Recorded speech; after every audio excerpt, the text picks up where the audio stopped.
Најголемиот дел од пратеничките групи се во голема дилема. Дали собранието треба да расправа за интерпелација на работата на председателот на Уставниот суд.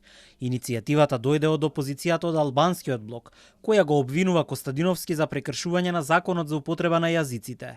Во членот 72 од Уставот пишува дека интерпелација може да се постави за работата на секој носител на јавна функција, владата и секој нејзин член поединечно, како и за прашање од работата на државните органи. Но на координација на пратеничките групи, на која што не присуствувал и координаторот на Европскиот фронт, преовладал ставот дека не е добро собранието да врши интерпелација на председателот на Уставен, кој е избран од другите уставни судии. За ова информираше спикерот на денешниот брифинг со медиумите. Гаш изрази сомнеш дека на самата седница во среда некој ќе побара да биде тргната таа точка од дневен ред. Но кој ќе го повлече тој потек засега е непознато. Од мнозинството велат дека се уште немаат изграден став. Председател на Уставен суд си го бираат самите уставни судии.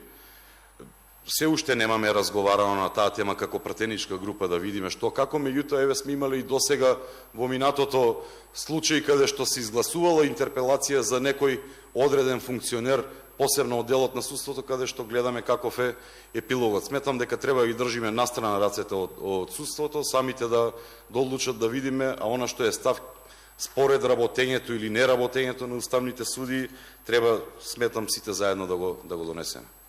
Од Европскиот фронт недвосмислено прашуваат како важат двојни аршини кога е во прашање судството.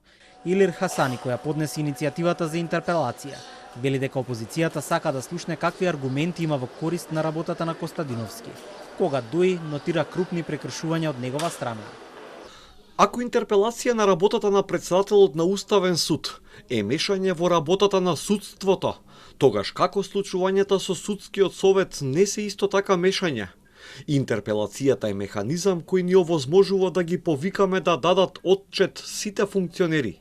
Костадиновски направи крупни прекршувања, особено со непочитувањето на законот за употреба на јазиците.